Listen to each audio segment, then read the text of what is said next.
Hello students, कैसे हो आप लोग। हम लोग एक न्यू सीरीज स्टार्ट कर रहे हैं जिसमें हम लोग कंपनीज एक्ट 2013 जो सीए इंटर लेवल पे एप्लीकेबल है, हम लोग हर एक चैप्टर को रिवाइज करने की कोशिश करेंगे एकदम शॉर्ट में। राइट, तो बच्चों ये फर्स्ट वीडियो है, इसलिए मैं शुरुआत में थोड़ा वक्त तुमको बताऊंगा, उसके बाद हम लोग चैप्टर 2 से स्टार्ट करेंगे रिविजन का। बिकॉज चैप्टर 1 में आपके मैक्सिमम डेफिनेशंस कवर हो रहे हैं, हम लोग डायरेक्टली चैप्टर 2 से शुरुआत करेंगे रिविजन का। राइट, कंपनीज एक्ट 2013 बच्चों 60 मार्क्स का आता है ये।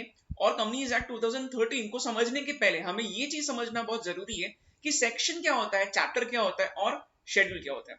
Right, there are 470 sections in the Companies Act. Total 470 sections है। वैसे आपके सिलेबस के लिए पूरे सेक्शंस एप्लीकेबल नहीं है। राइट, और ये 470 सेक्शंस को हम लोग 7 शेड्यूल्स में डिवाइड कर सकते हैं। करेक्ट, 7 शेड्यूल क्या होते हैं, ये 7 शेड्यूल्स जो होते हैं ये एक्चुअली फॉर्मेट या लिस्ट को हम लोग बोलते हैं। Right, again CA inter level पे आपको ये सारे के सारे शेड्यूल्स पढ़े। और बच्चों हम लोग ये भी बोल सकते हैं कि 470 सेक्शंस जो है these can be divided into 29 chapters.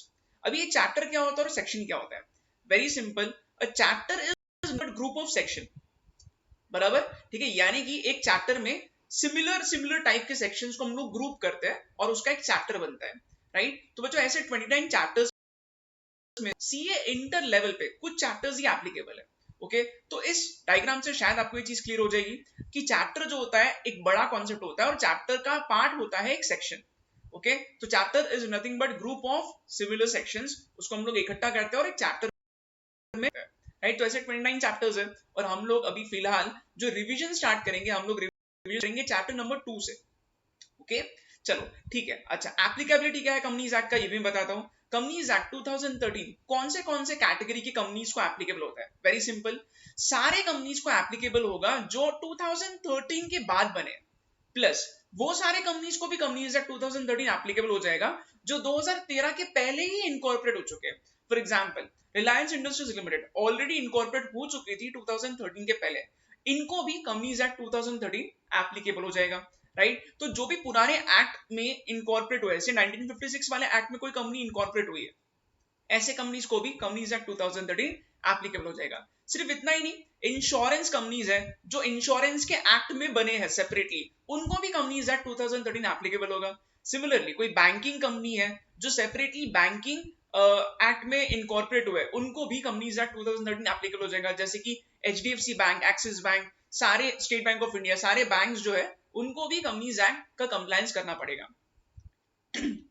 Similarly electricity से जुड़े हुए कंपनीज है जो एक सेपरेट एक्ट में इनकॉर्पोरेट होते हैं, उनको भी कंपनीज एक्ट 2013 का कंप्लायंस जरूरी है। उसके अलावा companies governed by any special act, कुछ कंपनीज ऐसे होते हैं जो एक अलग सेपरेट एक्ट के थ्रू गवर्न हो रहे हैं, जैसे कि एलआईसी। ठीक है बच्चों, एलआईसी का एक सेपरेट एक्ट है, बट इसका मतलब ये नहीं कि एलआईसी को कंपनीज एक्ट एप्लीकेबल नहीं होगा। जहां पे भी एलआईसी एक्ट साइलेंट है, वहां पे कंपनीज एक्ट के प्रोविजंस, वहां पे उनको कंप्लाई करना जरूरी हो जाएगा। Similarly state bank of India का अलग सेपरेट खुद का एक्ट है। ओके, बट फिर भी स्टेट बैंक ऑफ इंडिया को भी कंपनीज एक्ट 2013 के कंप्लायंस करना जरूरी होगा। उसके अलावा कोई और बॉडी कॉर्पोरेट है, कोई और बॉडी कॉर्पोरेट मतलब कोई और ऐसी एंटिटी जिसका खुद का सेपरेट एंटिटी है, जो खुद के बलबूते पे कॉन्ट्रैक्ट्स कर सकती है, ऐसे सेपरेट एंटिटी जैसे कि फॉरेन कंपनी है कोई, ठीक है या फिर फूड कमीशन ऑफ इंडिया है, या फिर एनएचए है, okay, national highway authority of India है, ये सारे बॉडी कॉर्पोरेट, इनको भी कंपनीज एक्ट की कंप्लायंस करना जरूरी हो जाएगा। राइट, तो इसका मतलब ये नहीं कि कंपनीज एक्ट सिर्फ एप्लीकेबल है, बहुत सारी जगह पे कंपनीज एक्ट का कंप्लायंस हमें करना जरूरी हो जाएगा। राइट, उसके अलावा बच्चों अभी ये भी देखना बहुत जरूरी है कि पूरे कंपनीज एक्ट में कुछ स्पेशल टर्म्स रिपीट होते हैं और हम लोगों को इसलिए वो पता होना जरूरी है कि हर एक टर्म का इंपॉर्टेंस क्या है, उसका मीनिंग क्या है। ठीक है, जैसे कि यहाँ लिखा देखो, एडमिनिस्ट्रेशन ऑफ कंपनीज। अपने कंट्री में बच्चों जब भी कंपनीज का एडमिनिस्ट्रेशन करने की बात आती है तो सबसे इंपॉर्टेंट रोल प्ले करती है एमसीए। एमसीए मतलब मिनिस्ट्री ऑफ कॉर्पोरेट अफेयर्स। ठीक है, जैसे कि बच्चों अपने कंट्री में हर एक चीज के लिए अलग से एक मिनिस्ट्री होती है, जैसे कि रेलवे का अलग से मिनिस्ट्री है, फाइनेंस का अलग से मिनिस्ट्री है, उसी तरीके से कंपनीज को मैनेज करने के लिए भी अलग से एमसीए यानी कि मिनिस्ट्री ऑफ कॉर्पोरेट अफेयर्स जो है वो ये सब चीजों को संभालता है। राइट, ठीक है बच्चों, अभी जैसे कि फॉर एग्जांपल यहाँ पे देखो एक दो टर्म्स यहाँ पे मैं बताऊंगा और जो काफी बार रिपीट होंगे कंपनीज एक्ट में, जैसे कि रीजनल डायरेक्टर। रीजनल क्या होता है, वेरी सिंपल बच्चों, there are only 7 regional directors. Regional directors जो होते हैं ना बच्चों, ये एक्चुअली गवर्नमेंट जहां पे भी जो काम करना चाहती है एक्चुअली, तो गवर्नमेंट जो है वो इनको डेलीगेट कर सकती है। डेलीगेट करना मतलब मान के चलो सपोज कंपनीज एक्ट में कोई पर्टिकुलर काम के लिए रिस्पॉन्सिबिलिटी गवर्नमेंट के ऊपर है, तो गवर्नमेंट क्या कर सकती है, गवर्नमेंट अपनी इस जिम्मेदारी को रीजनल डायरेक्टर पे दे सकती है, डेलीगेट कर सकती है, उन्हें ये काम सौंप सकती है। 7 रीजनल डायरेक्टर्स है, राइट, ठीक है। अभी आप लोग देख सकते हो ऑलमोस्ट हर रीजन को कवर करने की कोशिश की है, और इस हिसाब से ये 7 रीजनल डायरेक्टर अपने कंट्री में है, राइट, जो कंपनीज को मैनेज कर सकते हैं। ओके, उसके बाद में यहाँ पे नेक्स्ट क्या लिखा है, ROC. What is ROC? ROC is registrar of companies. जब भी कोई कंपनी को इनकॉर्पोरेट करना होता है, या फिर जब भी हम लोगों को कुछ डॉक्यूमेंट जमा करने होते हैं, तो हर चीज हमें आरओसी के पास जाके सबमिट करना पड़ता है। तो ऐसे हर स्टेट में ऑलमोस्ट अवेलेबल है। तो यहाँ लिखा है there are 22 ROCs present in different states, और उसमें से कुछ कुछ स्टेट में तो दो दो ROCs है, जैसे कि महाराष्ट्र एंड तमिलनाडु, ये दो स्टेट्स ऐसे हैं जहां पे दो दो ROCs है। And then there is NCLT and NCLAT। Okay बच्चों, NCLT और NCLAT क्या होते हैं? NCLT is national company law tribunal, NCLAT is national company law appellate tribunal.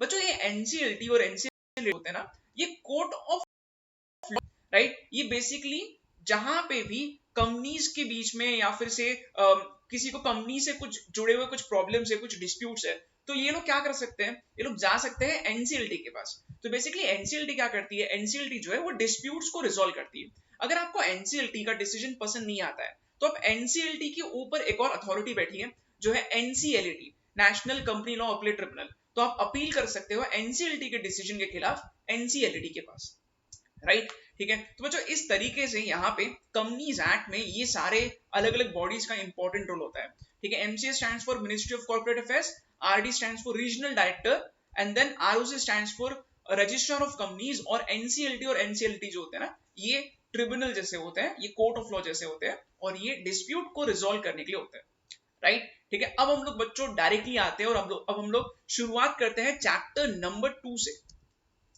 Right. देखो चैप्टर 1 से मैं शुरुआत क्यों नहीं कर रहा हूं, बिकॉज चैप्टर 1 में बेसिकली सारे डेफिनेशंस का होता है। ओके बच्चों, जैसे कि हर चैप्टर में कुछ सेक्शंस होते हैं, वैसे ही यहाँ पे हम लोग चैप्टर 2 अगर देखेंगे, तो chapter 2 which is again incorporation of company and matters incidental death, तो इस चैप्टर में 22 3 to 22 इतने सारे सेक्शंस हम लोगों को इस चैप्टर में देखने मिलेंगे, राइट। चैप्टर 1 में मैक्सिमम डेफिनेशंस कवर हो रहे हैं, क्योंकि चैप्टर 1 में 1 and 2 ये दो ही सेक्शंस कवर होते हैं, और सेक्शन 2 में सारे डेफिनेशंस है पूरे कंपनीज एक्ट के।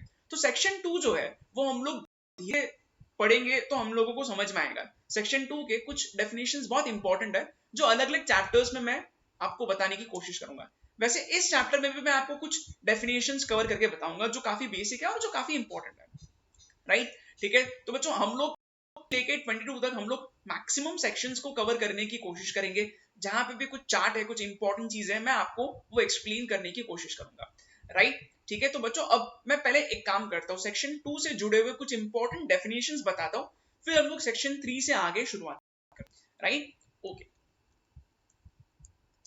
यस। तो बच्चों सबसे पहले एक बेसिक डेफिनेशन मैं तुमको बताऊंगा, वो है 1% कंपनी का। ओके, 1% कंपनी का डेफिनेशन जो है वो लिखा गया है सेक्शन 2 क्लॉज 62 में। 1% कंपनी एक बहुत ही न्यू कॉन्सेप्ट है जो कंपनीज एक्ट 2013 में इंसर्ट हुआ था, बराबर। तो बच्चों 1% कंपनी एग्जैक्टली क्या है? 1% कंपनी में एक ही पर्सन होता है और वो अकेला ही पूरे कंपनी को मैनेज करता है, right. There is only one member in 1% company. बच्चों अगर एक मेंबर है और उसका डेथ हो गया, तो इन दैट केस उस कंपनी को संभालने के लिए एक और नॉमिनी होना जरूरी है। तो आप ऐसा दिमाग में रख सकते हो कि 1% कंपनी को संभालने के लिए एक मेंबर होता है और एक नॉमिनी होता है, बराबर। अच्छा, 1% कंपनी का मेंबर बनने के लिए 3 इंपॉर्टेंट कंडीशंस के कंप्लायंस करना बहुत जरूरी है, जैसे कि वो पर्सन जो है वो नेचुरल पर्सन होना चाहिए। नेचुरल पर्सन यानी कि सिर्फ इंडिविजुअल्स ही 1% कंपनी के मेंबर बन सकते हैं, कोई कंपनी 1% कंपनी की मेंबर नहीं बन सकती है, राइट। तो वो इंडिविजुअल होना चाहिए, नेचुरल पर्सन होना चाहिए जिसके हाथ पैर है, of course. Next is Indian citizen होना जरूरी है। बच्चों इंडियन सिटीजन मतलब वो पर्सन होना चाहिए, एक सिटीजन को ही वोटिंग का राइट होता है वैसे, right, okay. Next is resident of India, ना ही सिर्फ नेचुरल पर्सन होना चाहिए, ना ही सिर्फ इंडियन सिटीजन होना चाहिए, बल्कि that person must also be resident India. अब ये रेसिडेंट ऑफ इंडिया मतलब क्या, यहाँ लिखा है, इसको हम लोग पढ़ के समझते हैं। Must be in India for 182 days or more in the preceding financial year.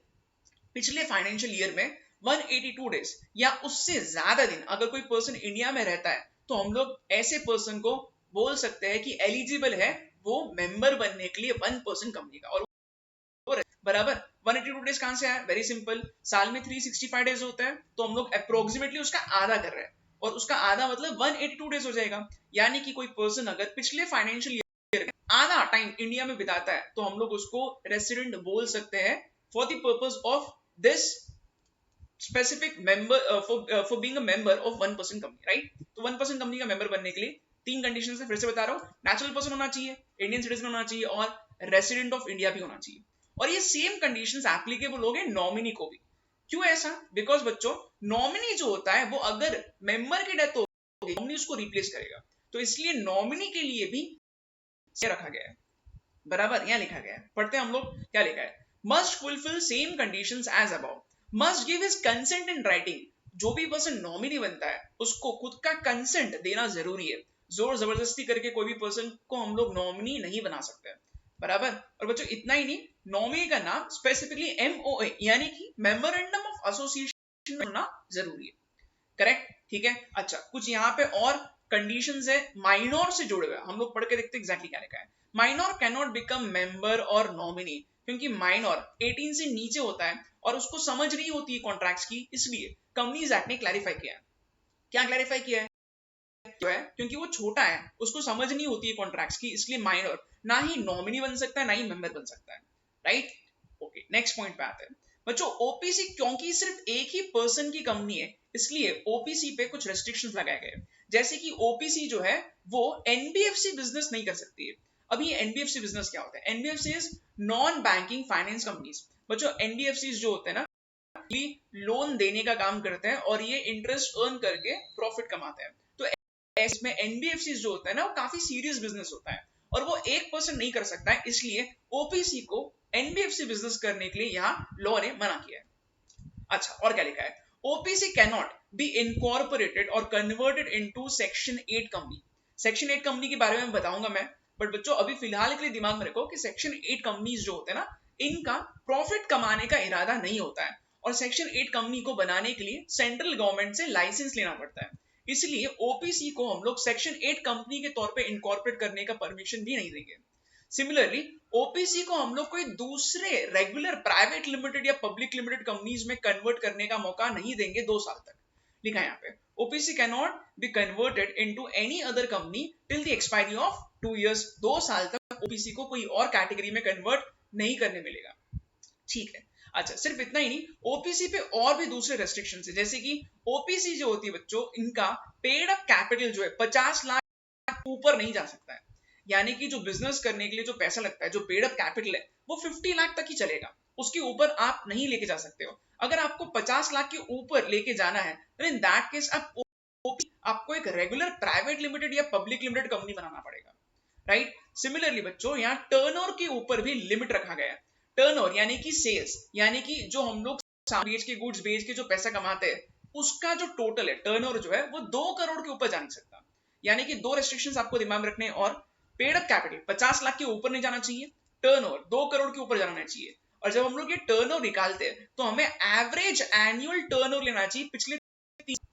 कैसे निकालोगे, वेरी सिंपल, देखो अगर सपोज पिछले 3 साल का टर्नओवर ऐसा कुछ है 2.5 करोड़ और 3 करोड़, तो हम लोग क्या करेंगे, हम लोग इनका टोटल लेंगे और फिर हम लोग एवरेज निकालेंगे और फिर हम लोग देखेंगे कि एवरेज एनुअल टर्नओवर क्या 2 करोड़ के ऊपर जा रहा है। इस केस में इसलिए अब ये ओपीसी को कन्वर्ट करना पड़ेगा कोई रेगुलर प्राइवेट लिमिटेड कंपनी में या राइट, ठीक है। तो यहाँ पे इसका मीनिंग क्या है, यहाँ पे इसका मीनिंग ये है कि ओपीसी बहुत बड़े स्केल पे कर सकती है, काफी रेस्ट्रिक्टेड एनवायरनमेंट में उनको काम करना पड़ेगा। ओके, चलो नेक्स्ट पॉइंट पे आते हैं। ओपीसी को स्टार्ट करने के लिए कुछ भी मिनिमम पेड अप कैपिटल का रिक्वायरमेंट नहीं है।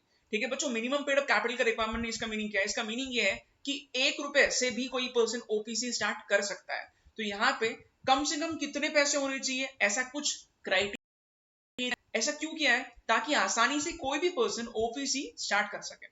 राइट, ठीक है। अच्छा, और क्या लिखा है, बाकी सारे फीचर्स ओपीसी के एक प्राइवेट लिमिटेड कंपनी जैसे ही होते हैं।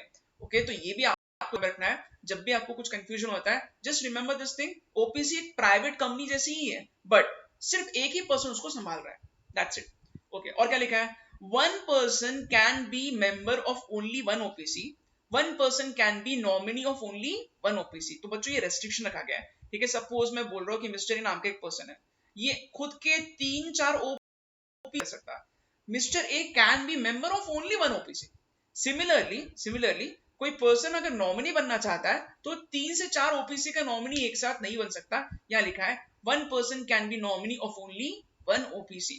तो ये भी कुछ रेस्ट्रिक्शंस है जो आपको दिमाग रखने हैं। ऐसा क्यों किया है, बिकॉज एक पर्सन सिर्फ एक ही ओपीसी को अच्छे से संभालना चाहिए, दैट्स द रीजन यहाँ लिखा गया है एक पर्सन सिर्फ एक ही ओपीसी का मेंबर बनेगा और एक पर्सन सिर्फ एक ही ओपीसी का नॉमिनी भी बनेगा, राइट। तो ये था 262 which talks about OPC यानी कि वन पर्सन कंपनी, बराबर। बच्चों नेक्स्ट पॉइंट पे आते हैं, अब देखते हैं हम लोग नेक्स्ट और कौन सा डेफिनेशन हम लोगों को पढ़ना चाहिए। यस, नेक्स्ट जो डेफिनेशन लिखा है वो है 2 में, और ये है प्रमोटर का definition. Again this is very important.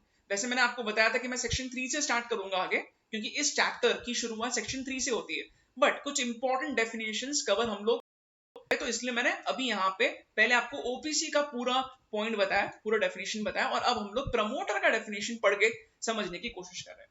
बच्चों वैसे प्रमोटर होता कौन है, प्रमोटर हम लोग नॉर्मली ऐसा समझते हैं कि हर वो पर्सन जिसके दिमाग में कंपनी को स्टार्ट करने का आइडिया आता है उसको हम लोग प्रमोटर बोलते हैं, बट कंपनीज एक्ट 2013 ने बहुत ढंग से प्रमोटर को डिफाइन किया, राइट। कंपनीज एक्ट बोलता है कि कोई भी पर्सन प्रमोटर 3 केसेस में बन सकता है।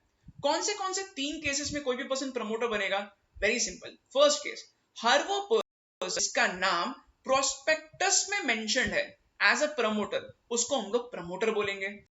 बच्चों वैसे प्रोस्पेक्टस की डिटेल्स जो है वो सेक्शन 92 में लिखे गए, राइट। प्रोस्पेक्टस क्या होता है, प्रोस्पेक्टस हर कंपनी को इशू करना पड़ता है जब कभी भी उनको पब्लिक से पैसों की जरूरत, बराबर। इसके बारे में अगले चैप्टर में हम लोग डिस्कस करेंगे वैसे, ओके। तो बच्चों प्रोस्पेक्टस जो होता है ना, एग्जैक्टली प्रोस्पेक्टस में क्या क्या कवर होता है ये हम लोग नेक्स्ट चैप्टर में कवर करने वाले हैं, बट प्रोस्पेक्टस इतना ही होता है कि जब कभी भी कोई कंपनी प्रोस्पेक्टस इशू करती है तो उसमें जरूर लिखेगी कि हमारे कंपनी का प्रमोटर कौन है, राइट। तो अगर मेरे को जानना है कि कोई कंपनी का प्रमोटर कौन है तो मैं क्या करूंगा, वेरी सिंपली मैं प्रोस्पेक्टस पढ़ लूंगा, क्योंकि हर पर्सन जो प्रोस्पेक्टस में जिसका नाम लिखा है एज अ प्रमोटर उसको हम लोग मान के चलेंगे। क्यों, क्योंकि ये डेफिनेशन में लिखा है 269 में, करेक्ट, ठीक है। तो बच्चों यहां पे लिखा है कि हर वो पर्सन जिसका नाम प्रोस्पेक्टस में मेंशन्ड है, या फिर हर वो पर्सन जो कंपनी के एनुअल में जिसका नाम मेंशन्ड है as promoter. Now what is annual return, very simple. बच्चों पूरा फाइनेंशियल ईयर खत्म होने के बाद हर कंपनी को अपना एनुअल रिटर्न सबमिट करना पड़ता है आरओसी को, और एनुअल रिटर्न एक डॉक्यूमेंट होता है जिसमें बहुत सारी जानकारी दी जाती है कंपनी के बारे में। तो अगर कोई पर्सन का नाम एज अ प्रमोटर मेंशन्ड है कहां पे, एनुअल रिटर्न में, तो हम लोग ऐसे पर्सन को प्रमोटर मान के चलेंगे, राइट। तो ये तो बहुत ही स्ट्रेट फॉरवर्ड तरीका है प्रमोटर को आइडेंटिफाई करने का, या तो प्रोस्पेक्टस में लिखा है या तो एनुअल रिटर्न में लिखा है एज अ प्रमोटर, तो वो पर्सन हो जाएगा प्रमोटर। नेक्स्ट पॉइंट पे आते हैं बच्चों, हर वो पर्सन जो कंपनी के अफेयर्स को कंपनी के कंट्रोल कर रहा है, या तो डायरेक्टली या तो इनडायरेक्टली, ठीक है बच्चों। अगर मैं बोल रहा हूं कि कोई पर्सन कंपनी को कंट्रोल रहा है तो कंट्रोल कैसे कर सकता है, वेरी सिंपल। हो सकता है कि वो बहुत बड़ा शेयर होल्डर है। हम लोग देखते हैं नॉर्मली कि जो प्रमोटर्स होते हैं वो कंपनी में अच्छा खासा स्टेक खुद ओन करते हैं, ताकि वो कंपनी के ऑर्डिनरी रेजोल्यूशन या स्पेशल रेजोल्यूशन में वोट करके कंपनी के डिसीजंस को कंट्रोल सके, राइट, ठीक है। तो या फिर ऐसा हो सकता है कि कोई पर्सन बहुत इंपॉर्टेंट डायरेक्टर है, चेयरमैन है, या अदरवाइज, ठीक है। तो बच्चों कोई शेयर होल्डर है, डायरेक्टर है, या फिर ऐसा भी हो सकता है कि कोई इतना इंपॉर्टेंट पर्सन है कि जिसके बोलने पे बाकी सारे बोर्ड ऑफ डायरेक्टर्स मान रहे हैं उसका कहा, तो इन दैट केस हम लोग बोल सकते हैं कि वो पर्सन है प्रमोटर, क्योंकि वो कंट्रोल कर रहा है कंपनी के अफेयर्स को डायरेक्टली और indirectly as a share holder और डायरेक्टर और अदरवाइज, करेक्ट। और फिर हम लोग यहाँ पे अब पढ़ेंगे तीसरा तरीका प्रमोटर बनने का, वेरी सिंपल। क्या है प्रमोटर बनने का, in accordance with whose advice the board of directors are accustomed to act. अभी मैंने जैसे बताया, ठीक है। ऐसा हो सकता है क्या कि मिस्टर ए नाम का एक पर्सन है, ठीक है, और 10 डायरेक्टर्स को कंट्रोल कर रहे हैं, ठीक है, मतलब क्या है, मतलब ये है कि मिस्टर ए जो बोल रहा है वो ये सारे के सारे डायरेक्टर्स मान रहे हैं out of respect. In that case हम लोग ये बोलेंगे कि मिस्टर ए प्रमोटर है, भले ही आप उसको प्रमोटर बोलो मत, बट हम लोग कंपनीज एक्ट 269 ये सेक्शन बोलता है कि हर वो पर्सन जिसके इशारों पे बाकी बोर्ड ऑफ डायरेक्टर्स नाच रहे, बेसिकली जिसका सुन रहे हैं बोर्ड ऑफ डायरेक्टर्स, ऐसा पर्सन प्रमोटर बन जाए। राइट, ठीक है। तो तीन तरीके क्या है प्रमोटर बनने के, वेरी सिंपल। हर वो पर्सन जिसका नाम प्रोस्पेक्टस में या एनुअल रिटर्न में क्लियरली मेंशन है उसको हम लोग प्रमोटर बोलेंगे। हर वो पर्सन जो कंपनी के अफेयर्स को कंट्रोल कर रहा है डायरेक्टली और indirectly, as a share holder और एज अ डायरेक्टर और अदरवाइज। या फिर हर वो पर्सन जिसके बोलने पे डायरेक्टर्स उनका सुन रहे हैं, in that case that person will be considered as promoter. तो ये तीन तरीके। इसको एक चीज और क्लैरिफाई किया गया है, हर वो प्रोफेशनल पर्सन जिसका बोर्ड ऑफ डायरेक्टर सुनता है वो प्रमोटर नहीं होता है बच्चों। फॉर एग्जांपल सपोज कोई सीएस है या फिर कोई सीए है, वो बोर्ड सजेशन दे रहा है और बोर्ड ऑफ डायरेक्टर्स उसका सुन रहा है, तो इसका मतलब ये नहीं हो गया कि वो सीए या सीएस जो है वो प्रमोटर बन जाएगा। क्यों नहीं बनेगा प्रमोटर? बिकॉज वो सीए या सीएस जो होता है वो सिर्फ प्रोफेशनल कैपेसिटी में एक्ट कर रहा है, वो सिर्फ सजेशन दे रहा है एज अ प्रोफेशनल, इसलिए उसको हम लोग प्रमोटर नहीं बोलेंगे। बट कोई दूसरा पर्सन है जिसके बोलने पे हर चीज डायरेक्टर्स कर रहे हैं, in that case that person will be considered as promoter as per 2 clause 69। Right, तो ये था प्रमोटर के बारे में बच्चों। अब देखते हैं हम लोग नेक्स्ट और कौन सा सेक्शन हम लोगों को यहां करना चाहिए। ओके यस बच्चों, next section 8 company, very interesting. Section 8 companies exactly क्या होता है? अभी मैंने थोड़ी देर पहले आपको बताया कि सेक्शन 8 कंपनीज जो होते हैं ना, ये ऐसे कंपनीज होते हैं जिनका मेन मकसद, इनका मेन मकसद फिर क्या है, कुछ और हो सकता है, बिजनेस करके प्रॉफिट कमाने के अलावा भी बहुत सारे और पर्पस के लिए हम लोग एक कंपनी को स्टार्ट कर सकते हैं। यहां लिखा है, पढ़ते हैं हम लोग।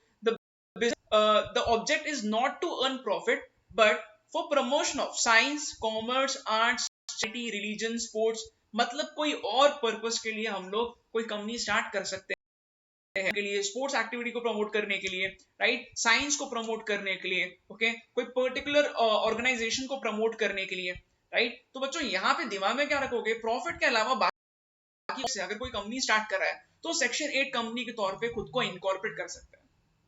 करेक्ट। नेक्स्ट क्या लिखा है, no minimum paid up capital required, यानी कि कितने रुपए चाहिए स्टार्ट करने के लिए? आंसर इज कुछ भी ऐसा रिक्वायरमेंट नहीं है, आप 1 रुपए से भी सेक्शन 8 कंपनी को स्टार्ट कर सकते हो। नेक्स्ट लिखा है, licence of central government is compulsory. बच्चों देखो, सेक्शन 8 कंपनीज जो होते हैं ना, उनको काफी सारे बेनिफिट्स मिलते हैं, राइट। तो इसलिए सेक्शन 8 कंपनी को कोई भी पर्सन जब इनकॉर्पोरेट करता है तो वहां पे उसका ऑब्जेक्ट प्रॉफिट कमाने का नहीं है, ये प्रूव करना बहुत जरूरी है। और इसलिए यहाँ पे सेंट्रल गवर्नमेंट के पास जाके हमें परमिशन लेना पड़ेगा, और सेंट्रल गवर्नमेंट जब लाइसेंस देगी तभी हम लोग से स्टार्ट कर सकते हैं। बराबर। सेक्शन 8 कंपनी जो है बच्चों, एक चीज और लिखी यहाँ पे, can not distribute profit as dividend. अगर सेक्शन 8 कंपनी को प्रॉफिट होता है तो ये कंपनीज उसको डिविडेंड के तौर पे बांट नहीं सकते, क्योंकि अगर मैं शेयर होल्डर हूं सेक्शन 8 कंपनी का तो मेरे को एक्सपेक्टेशंस होनी नहीं चाहिए कंपनी से कि कंपनी मेरे को डिविडेंड दे, राइट। क्यों ऐसा? बिकॉज सेक्शन 8 कंपनी का जो ऑब्जेक्ट है, जो उनका जो दूसरा ऑब्जेक्ट है, उसके ऊपर ही उनको पूरा पैसा खर्च करना है। अगर सेक्शन कंपनी को प्रॉफिट होता है तो प्रॉफिट को यूटिलाइज करो खुद के ही ऑब्जेक्ट्स के लिए, इसलिए वो डिस्ट्रीब्यूट नहीं कर सकते डिविडेंड। काफी लॉजिकल है, बराबर। अच्छा, और क्या लिखा है, लिमिटेड या प्राइवेट लिमिटेड इनके नाम के पीछे नहीं होता है। नॉर्मली जब भी कोई पब्लिक कंपनी होती है तो लिमिटेड होता है, जब भी कोई प्राइवेट लिमिटेड कंपनी होती है तो इनके नाम के एंड में प्राइवेट लिमिटेड होता है। बट सेक्शन 8 कंपनीज जो होते हैं ना, इनके नाम के एंड में ऐसा कुछ लिखा नहीं जाता है, बट इनके नाम से हमें एक अंदाजा लगता है बच्चों कि ये सेक्शन 8 कंपनी हो सकता है। जैसे कि फाउंडेशन, जनरेशन, ऐसे कुछ नाम अगर है तो इन दैट केस हम लोगों को अंदाजा लगेगा कि जो है ये सेक्शन 8 कंपनीज हो सकते हैं। क्योंकि भाई कोई अगर नाम में फाउंडेशन या फेडरेशन ऐसे वर्ड यूज कर रहा है तो ऑब्वियस चीज ये होगी कि इनका पैसे कमाने का इरादा नहीं है, इनका कुछ और ऑब्जेक्ट लग रहा है। करेक्ट। क्या लिखा है, foundation federation can be use, can लिखा है, मस्ट नहीं, मतलब अपनी मर्जी से सेक्शन 8 कंपनी ये नाम यूज कर सकते हैं। अगेन सेंट्रल गवर्नमेंट का परमिशन ये सब करने के लिए। ओके, लाइसेंस जिसने दिया है वो लाइसेंस कैंसिल भी कर सकती है, यानी अगर लाइसेंस दिया है तो सेंट्रल गवर्नमेंट लाइसेंस कैंसिल करने का भी राइट रखती है। ऐसा क्यों? कोई सेक्शन 8 कंपनी बोल के खुद को इनकॉर्पोरेट करता है, लाइसेंस ले लेता है, बट उनका जो ऑब्जेक्ट है उसके अलावा वो प्रॉफिट और प्रॉफिट कमाने का उनका मेन ऑब्जेक्टिव अगर होता है, in that case central government can cancel the licence दिया है वो लाइसेंस को कैंसिल भी कर सकते हैं। ओके, अगर सेंट्रल गवर्नमेंट ने यहाँ लाइसेंस कैंसिल किया है तो सेंट्रल गवर्नमेंट और भी इंस्ट्रक्शंस दे सकती है, जैसे कि सेंट्रल गवर्नमेंट में direct to convert its status convert करने के लिए बोल सकती है। स्टेटस कन्वर्ट करना मतलब वेरी सिंपल, सेक्शन 8 कंपनी से अब आपको रेगुलर प्राइवेट लिमिटेड कंपनी या कोई रेगुलर पब्लिक कंपनी में कन्वर्ट करने के लिए बोला जा सकता है।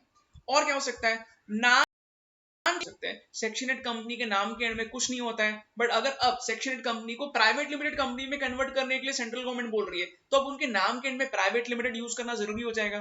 तो हो सकता है करना पड़े अगर गवर्नमेंट ने लाइसेंस कैंसिल किया तो। अच्छा, अगर गवर्नमेंट को बहुत गुस्सा आ गया तो गवर्नमेंट बंद करने के लिए बोल सकती है कंपनी को, वाइंड अप, राइट। या फिर कोई दूसरे सेक्शन 8 कंपनी जिसका है उसके साथ आपको अमालगमेट भी किया जा सकता है, करेक्ट। सपोज किसी ने हॉस्पिटल स्टार्ट किया था सेक्शन 8 कंपनी बोल के और प्रॉफिट बहुत ज्यादा कमा रहा है और उसका ऑब्जेक्ट बिल्कुल भी लेने का नहीं था, इन दैट केस हो सकता है कि हॉस्पिटल को दूसरे कोई हॉस्पिटल से मर्ज किया जाए, जो सेक्शन 8 कंपनी है उसके साथ मर्ज किया जाए, करेक्ट। अच्छा, और क्या लिखा है, जीएम मतलब जनरल मीटिंग, ओके, तो can be called by giving notice of 14 days instead of 21 days. बच्चों वैसे मैं आपको बता दूं, देखो कि जब भी कोई कंपनी जनरल मीटिंग का नोटिस देती है अपने शेयर होल्डर्स को तो नॉर्मली 21 डेज पहले उनको नोटिस मिलता है, बट सेक्शन 8 कंपनी के लिए थोड़ा यहाँ पे ढील दी गई है। सेक्शन 8 कंपनीज के केस में अगर सेक्शन 8 कंपनी अपने मेंबर्स का मीटिंग लेना चाहती है तो वो 14 डेज पहले भी उन्हें इन्फॉर्म रख सकती है, करेक्ट। सेक्शन 8 कंपनी का मेंबर पार्टनरशिप फर्म बन सकती है एज ए जनरल रूल। वैसे पार्टनरशिप फर्म क्योंकि एक सेपरेट लीगल एंटिटी नहीं है, नॉर्मली कोई दूसरे कंपनीज में इन्वेस्ट नहीं कर सकती है। पार्टनरशिप फर्म नॉर्मली कोई कंपनी की मेंबर नहीं बन सकती है, बट पार्टनरशिप फर्म चाहे तो सेक्शन 8 कंपनी की मेंबर बन सकती है। Simple language, partnership firm can not become member of any companies except section 8 companies. सिर्फ सेक्शन 8 कंपनीज की मेंबर पार्टनरशिप फर्म बन सकती है। ऐसा लॉ मेकर ने क्यों किया है, गवर्नमेंट चाहती है कि सेक्शन 8 कंपनीज को और प्रमोट किया जाए, इसलिए पार्टनरशिप फर्म चाहे तो सेक्शन 8 कंपनी की मेंबर बन सकती है। So this was all about section 8 company. अभी तक हम लोगों ने क्या 262 1% कंपनी के बारे में स्टडी किया, उसके बाद मैंने 269 प्रमोटर के डेफिनेशन के बारे में आपको बताया, और फिर अभी हम लोगों ने सेक्शन 8 कंपनी जो सेक्शन 8 में लिखा है कंपनीज एक्ट के उसको अभी हम लोगों कंप्लीट किया, राइट। ओके, नेक्स्ट सेक्शन है सेक्शन 3। वेरी सिंपल, सेक्शन 2 मैंने आपको बताया, जैसे कि मैं सेलेक्टेड सेक्शंस आपको बता रहा हूं। उसके बाद अब हम लोग सेक्शन 3 की तरफ बढ़ते हैं। Section 3, this is the first section of second chapter, right, incorporation of companies and matters इncidental thereto। अच्छा, अब नेक्स्ट जो सेक्शन 3 है ये बात करता है फॉर्मेशन ऑफ कंपनी की। दिस इज वेरी सिंपल बच्चों, कंपनी को जब भी तो हम लोगों को कुछ बेसिक चीजों का ख्याल रखना पड़ेगा, जैसे कि हम लोग सिर्फ और सिर्फ लॉफुल पर्पस के लिए ही कोई भी कंपनी को स्टार्ट कर सकते हैं। सिर्फ इतना ही नहीं, मिनिमम मेंबर्स का भी हम लोगों को ख्याल रखना पड़ेगा। अगर कोई पब्लिक कंपनी स्टार्ट करना चाहता है तो वो पब्लिक कंपनी में कम से कम 7 मेंबर्स करेगा, राइट, ठीक है। और अगर सपोज कोई प्राइवेट कंपनी स्टार्ट करना चाहता है, in that case private company में कम से कम 2 लोग होने चाहिए, बराबर। कोई भी प्राइवेट कंपनी कब स्टार्ट कर सकते हैं, हम 2 लोग होते हैं तो। और 1% कंपनी के लिए बच्चों, 1% कंपनी के लिए तो हम लोगों ने डिटेल में पढ़ा है, एक मेंबर मिनिमम एंड मैक्सिमम इतनी होता है और उतना होना जरूरी है, ऑफ कोर्स। तो मतलब यहाँ पे सेक्शन 3 दो चीजों की बात करता है। सेक्शन 3 फॉर्मेशन ऑफ कंपनी की बात करता है और सेक्शन 3 बोलता है देखो भाई, किसी को भी अगर कंपनी स्टार्ट करना है लॉफुल पर्पस के लिए स्टार्ट कर सकता है, प्लस हमें मिनिमम जो मेंबर्स है उसका भी करना पड़ेगा। पब्लिक कंपनी में 7, प्राइवेट कंपनीज में 2 और 1% कंपनी में कम से कम 1% होना जरूरी है, करेक्ट। अच्छा, अगर पब्लिक कंपनी है या प्राइवेट कंपनी है, ओपीसी है, इस मिनिमम मेंबर्स है अगर 7 या 2 से नीचे आते हैं, ओपीसी में तो 1 से नीचे आ ही नहीं सकता ना, ठीक है। तो बच्चों अभी मैं आपको बता रहा हूं, से कोई पब्लिक कंपनी है, इसमें 7 से नीचे मेंबर्स हो गए, 7 से नीचे मेंबर्स हो गए, या प्राइवेट कंपनी है और इसमें 2 से नीचे मेंबर्स हो गए, 2 से नीचे मेंबर्स हो गए, तो हम लोगों को सेक्शन 3 बोलता है कि ऐसे कंपनीज को 6 महीने का टाइम मिलता है। फिर से रिपीट कर रहा हूं, कोई पब्लिक कंपनी जिसमें 7 से कम मेंबर्स हो गए, 7 से कम कैसे मेंबर्स हो गए, वेरी सिंपल, हो सकता है ना कि कोई मेंबर का और उसके शेयर्स जो है वो कोई ऑलरेडी एग्जिस्टिंग मेंबर को मिल गए, करेक्ट। इन दैट केस हो सकता है कि 7 से नीचे मेंबर्स हो गए, या कोई प्राइवेट कंपनी है जिसमें 2 से नीचे मेंबर्स हो गए।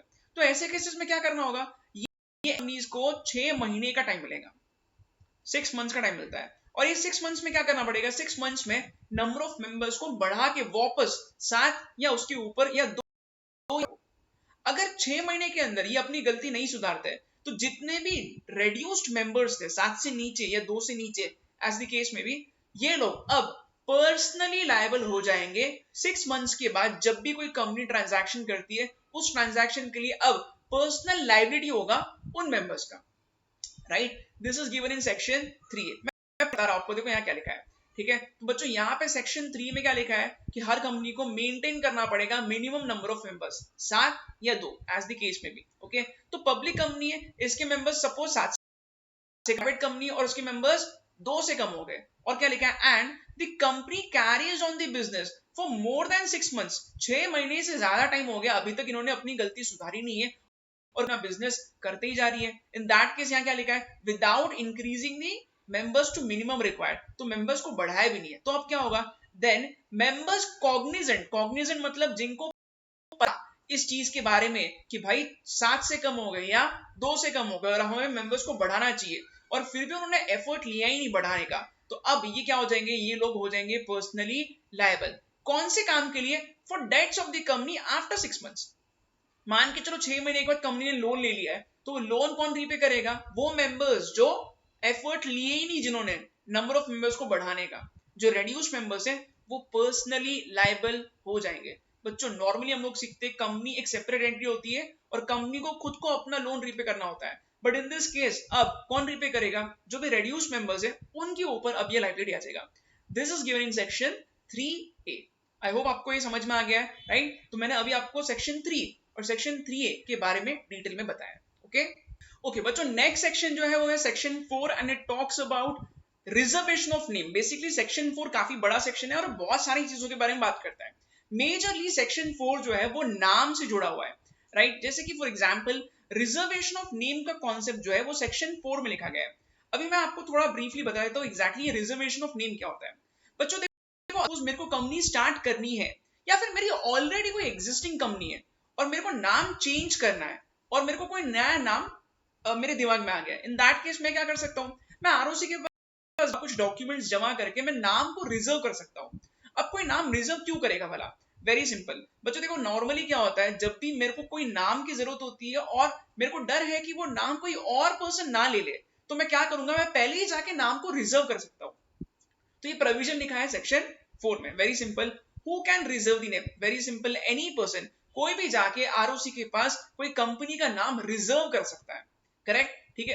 वेरी सिंपल, अगेन 2 रीजन है यहाँ पे। कोई कंपनी है जो ऑलरेडी एग्जिस्टेंस में, मतलब सपोज मेरी ऑलरेडी एग्जिस्टिंग कंपनी है बट मेरे को उसका नाम चेंज करना है और नया नाम मेरे को रिजर्व करना है पहले, तो मैं नाम चेंज करने के लिए न्यू नेम जो है वो रिजर्व कर सकता हूं। वो मैं कुछ टाइम के लिए यहाँ पे उसको रिजर्व करूंगा तो किसी और को वो नाम नहीं मिलेगा, करेक्ट। बी पॉइंट क्या लिखा है, कंपनी टू बी इनकॉर्पोरेटेड। सपोज किसी को कंपनी इनकॉर्पोरेट करनी है फ्यूचर में, मान के चलो सपोज मेरे दिमाग में बहुत अच्छा आइडिया है, मेरे को मेरे स्टार्टअप के लिए कंपनी स्टार्ट करनी है और इसके लिए मेरे दिमाग में नाम बहुत अच्छा है।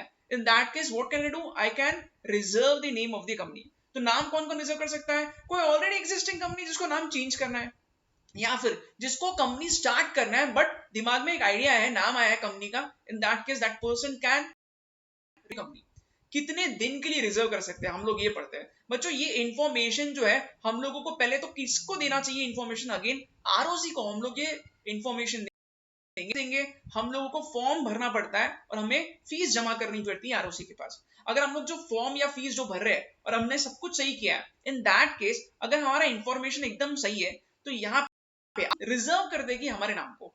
कितने दिन के लिए, 60 डेज के लिए केस ए में। केस ए मतलब ऑलरेडी एग्जिस्टिंग कंपनीज के लिए 60 डेज का यहाँ पे टाइम लिमिट दिया गया है। और केस बी यानी कि अगर सपोज कोई कंपनी बनानी है मेरे को to be incorporated, in that case मेरे पास 20 डेज का यहाँ पे रिजर्वेशन का यहाँ पे मैं बेनिफिट ले सकता हूँ, करेक्ट। अच्छा बच्चों, बट यहाँ पे एक बहुत इंपॉर्टेंट चीज है। देखो बहुत बार ऐसा हो सकता है कि अगर मैं नाम रिजर्व कर रहा हूँ और मैंने आरओसी को कोई गलत जानकारी देकर नाम रिजर्व किया, इन दैट केस कॉन्सिक्वेंस क्या होगा, ये पढ़ना बहुत जरूरी है। अगर आपने गलत इंफॉर्मेशन देके आरओसी के पास जाके नाम को रिजर्व किया है तो क्या होगा, ये 2 केसेस के अलग अलग कॉन्सिक्वेंसेस हो गए। हम लोग ध्यान से इसको पढ़ते हैं।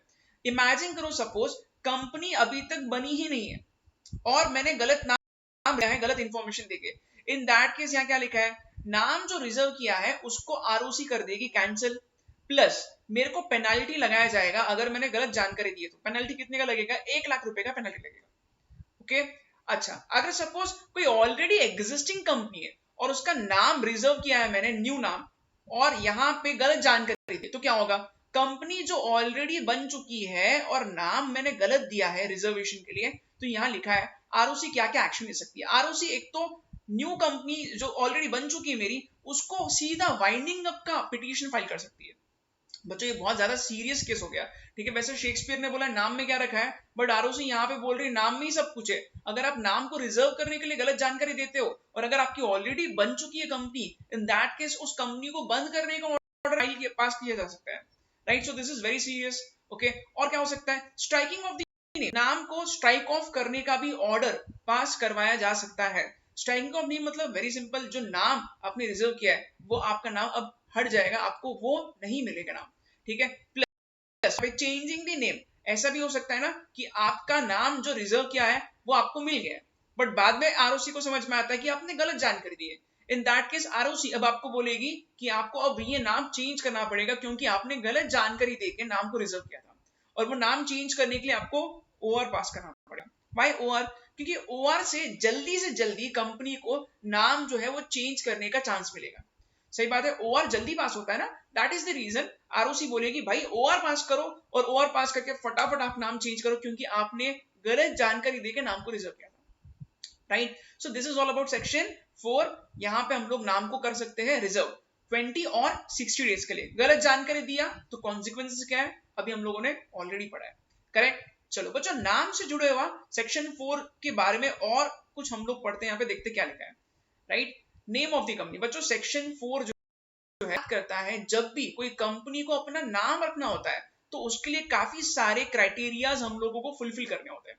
क्विकली देखते हैं एग्जैक्टली कौन से बेसिक चीजों का ख्याल हमें दिमाग में रखना पड़ेगा जब भी हमें कंपनी का नाम रखना है, ठीक है। जैसे कि क्या लिखा है, कोई भी पर्सन जब भी कोई बनाता है तो कंपनी का नाम जो होता है ना, it must not be identical, similar, near और रिजेंबल द एग्जिस्टिंग नेम। यानी कि सपोज मान के चलो मैंने कंपनी बना दी और मैंने कंपनी का नाम रख दिया रिलायंस, नहीं चलेगा। क्यों, क्योंकि रिलायंस नाम की ऑलरेडी एग्जिस्टिंग कंपनी है। मैं क्या करता हूँ, ठीक है, रिलायंस नाम की ऑलरेडी एग्जिस्टिंग कंपनी है, मैं क्या करता हूँ, मैं ऐसे कोई नाम रखता हूँ जो कोई कंपनी से सिमिलर या आइडेंटिकल तो नहीं है बट उसको रिजेंबल कर रहा है। से इमेजिन करो मैंने एक कंपनी बना दी जिसका नाम मैंने रखा रिलायबल। अब रिलायबल जो है ये रिलायंस से मिलता जुलता लगता है, तो ये भी नहीं चलेगा। सपोज मैंने कंपनी बना दी जिसका नाम मैंने रखा इन्फोसिस्टम, ये नहीं चलेगा। क्यों, क्योंकि ऑलरेडी इन्फोसिस नाम की बहुत बड़ी फेमस कंपनी है, राइट। तो आप ऐसा नाम मत रखो जो एग्जैक्ट सेम है, आप ऐसा भी नाम मत रखो जो किसी और बड़े फेमस कंपनी के नाम से मिलता जुलता है। तो आप ऐसा नाम रखो जो एकदम हटके है, जो एकदम यूनिक है। कौन बोलता है ये, सेक्शन 4 बोलता है, करेक्ट। अच्छा, उसके अलावा प्रोहिबिशंस है। प्रोहिबिशंस मतलब आप कुछ कैटेगरी के नाम बिल्कुल भी नहीं रख सकते हो। जैसे कि नाम ऐसा मत रखो जो ऑफेंसिव है, जो अनडिजायरेबल है, जो सेंट्रल गवर्नमेंट या स्टेट गवर्नमेंट या लोकल अथॉरिटी या स्पेशल एक्ट से आपका कुछ कनेक्शन दिखाता है। एग्जाम्पल देता हूं, अनडिजायरेबल का एग्जाम्पल क्या होगा, वेरी सिंपल बच्चों, ऐसा नहीं होना चाहिए कि आपने नाम रखा जो से सेंट्रल गवर्नमेंट से आपका कनेक्शन दिखाता है। मैं एक एग्जाम्पल देता हूं, आपने नाम रख दिया जनगण मन, आपने नाम रख दिया वंदे मातरम, आपने नाम रख दिया इनकलाब जिंदाबाद, आपने नाम रख दिया सत्यमेव जयते, ये सारे नाम नहीं चलिए। ऐसा अगर कोई कंपनी का नाम रखता है तो बता रहे कि उनका गवर्नमेंट से कुछ कनेक्शन है, तो ये सारे नाम जो है अनडिजायरेबल है, ये नहीं चलेंगे, करेक्ट। आप किसी और पर्सन, फेमस पर्सन के नाम से आपके कंपनी का नाम मिलता जुलता नहीं रख सकते हो। मैंने कंपनी स्टार्ट की, नाम रख दिया अमिताभ बच्चन, नहीं चलेगा। ओके, तो बच्चों ये सारे प्रोहिबिशंस होते हैं जो सेक्शन 4 में लिखे गए हैं, ये सारे नाम आप नहीं रख सकते हो, करेक्ट। अच्छा, कैन यूज, आप कुछ नाम यूज कर सकते हो बट कुछ कंडीशंस, जैसे कि आप इलेक्टोरल ट्रस्ट ये नाम रख सकते हो अगर आप सेक्शन 8 कंपनी के तौर पे इनकॉर्पोरेट करते हो, प्लस आप सीबीडीटी का परमिशन लेते हो। तो बच्चों इलेक्टोरल ट्रस्ट जो होते हैं ना, ये एक्चुअली पॉलिटिकल पार्टी से डोनेशंस एक्सेप्ट करती है, और अगर आप इलेक्टोरल ट्रस्ट नाम रखना चाहते हो तो आप एक्चुअली भी इलेक्टोरल ट्रस्ट होना चाहिए। इलेक्टोरल ट्रस्ट ऐसी बॉडी होती है जो पॉलिटिकल पार्टी से डोनेशंस एक्सेप्ट करती है, और इसलिए आपको सीबीडीटी का भी अप्रूवल लगेगा। CBDT is central board for direct taxes, ठीक है बच्चों। बेसिकली इनकम टैक्स में इलेक्टोरल ट्रस्ट को काफी बेनिफिट्स मिलते हैं, तो अगर आप इलेक्टोरल ट्रस्ट हो को अलग से सीबीडीटी का परमिशन भी जरूरी हो जाएगा। ठीक है, आप आपके नाम में चैम्बर्स, फाउंडेशन, फेडरेशन, फोरम ये सब कुछ रख सकते हो। कंडीशन ये है कि आप सेक्शन 8 कंपनी होना जरूरी है, क्योंकि सेक्शन 8 कंपनीज के लिए ही ये सारे नाम एलिजिबल होते हैं। करेक्ट, उसी के लिए सेक्शन 8 कंपनी ही ये सारे नाम के लिए एलिजिबल होगी। ओके, अच्छा, मस्ट यूज, आपको यूज करना जरूरी है निधि ये वर्ड, अगर आप एक निधि कंपनी हो तो। ठीक है, 406 इस सेक्शन में निधि कंपनी को डिफाइन किया है बच्चों, और निधि कंपनी जो होती है ना, ये सेविंग्स के हैबिट को प्रमोट करती है। तो निधि कंपनी अगर किसी को बनाना है तो उसको अपने नाम में निधि वर्ड यूज करना जरूरी है, ताकि किसी को भी समझ में आए कि ये निधि कंपनी है। Okay, change in activities must be congruent with name, मतलब कंपनी और कंपनी का काम मिलता जुलता होना चाहिए। एग्जाम्पल बच्चों, अपोलो टायर्स नाम की कंपनी है। अब इस कंपनी का नाम पढ़ते ही मेरे को समझ में आएगा कि ये टायर बनाती है, क्योंकि नाम में टायर लिखा है। बट इमेजिन करो अपोलो नाम की कंपनी है और वो क्या कर रही है, वो टायर छोड़ के वो पेपर बनाना चालू करती है। तो अब इसका नाम भी चेंज करना पड़ेगा, और अब इसके नाम में पेपर ये वर्ड आना जरूरी है। या फिर ऐसा कुछ बताओ जिससे लोगों को समझ में आए कि अब ये आप टायर नहीं बनाते हो। करेक्ट, अदरवाइज क्या होगा, अदरवाइज नाम में है अपोलो टायर और काम कर रही है पेपर बनाने का, तो लोगों के दिमाग में अननेसेसरी कंफ्यूजन क्रिएट होगा। इसलिए कंपनी का नाम और कंपनी का काम कॉन्ग्रुएंट होना जरूरी है, ऐसा सेक्शन 4 बोलता है। ओके, अच्छा, और क्या लिखा है, ऑल्टरेशन ऑफ नेम क्लॉज। बच्चों, नाम में हर चीज रखी है, विलियम शेक्सपियर ने वैसे ही कहा है, वैसे नाम में क्या रखा है, बट यहाँ पे मैं आपको बार बार बता रहा हूँ, नाम बहुत ज्यादा इंपॉर्टेंट है। तो इसलिए अगर कोई भी कंपनी को अगर अपना नाम चेंज करना है, तो नाम चेंज करने के लिए आपको पहले तो गवर्नमेंट का अप्रूवल लगेगा। नाउ व्हाई सेंट्रल गवर्नमेंट का approval, because central government will make sure if or not the name is, central government देखेगी उनके लिस्ट में, उनके डेटाबेस में आपने जो नाम रखा है वो उससे सेंट्रल गवर्नमेंट को कुछ प्रॉब्लम तो नहीं है। तो इसलिए अगर आपको नाम चेंज करना है तो आपको पहले सेंट्रल गवर्नमेंट से अप्रूवल लेना पड़ेगा, प्लस आपको स्पेशल रेजोल्यूशन पास करना है। नो व्हाई स्पेशल रेजोल्यूशन, मैं बार बार रिपीट कर रहा हूं क्योंकि कंपनी का नाम काफी इंपॉर्टेंट होता है, इसलिए शेयर होल्डर्स से स्पेशल रेजोल्यूशन अप्रूव करवाना पड़ेगा। अब आपको एक कंफ्यूजन हो सकता है जिसको मैं क्लियर करता हूं। ऊपर हम लोगों ने पढ़ा है ओआर पास करना है, यहाँ ओआर है और यहाँ एसआर है। उसका रीजन क्या है बच्चों, ऊपर ओआर इसलिए लिखा है बिकॉज ऊपर इमरजेंसी में कंपनी को अपना नाम चेंज करना था, क्योंकि गलत जानकारी देके यहाँ पे कंपनी ने अपना नाम रखा है। और अगर कंपनी फटाफट नाम चेंज नहीं करेगी तो कंपनी को वाइंडिंग अप का भी पिटीशन फाइल करवाया जा सकता है कंपनी के खिलाफ। तो यहाँ इमरजेंसी थी इसलिए यहाँ पे ओआर लिखा गया है। इधर एसआर क्यों लिखा गया, because it is actually very important for any company to change its name, therefore share holders का यहाँ पे स्पेशल रेजोल्यूशन के थ्रू अप्रूवल लेना जरूरी है। बराबर, ठीक है। अब आप क्या करोगे, अब आप आरओसी के पास जाके सबमिट करो ये सारी चीजों को, और सबमिट करने आपको फ्रेश सर्टिफिकेट ऑफ इनकॉर्पोरेशन मिलेगा आरओसी से। फ्रेश सर्टिफिकेट क्यों, क्योंकि पुराने सर्टिफिकेट पे तो पुराना नाम लिखा था, इसलिए अब आरओसी क्या करेगी, आरओसी अब आपको फ्रेश सर्टिफिकेट ऑफ इनकॉर्पोरेशन देगी, जिससे ही समझ में आएगा कि कंपनी का नाम अब चेंज हो चुका है।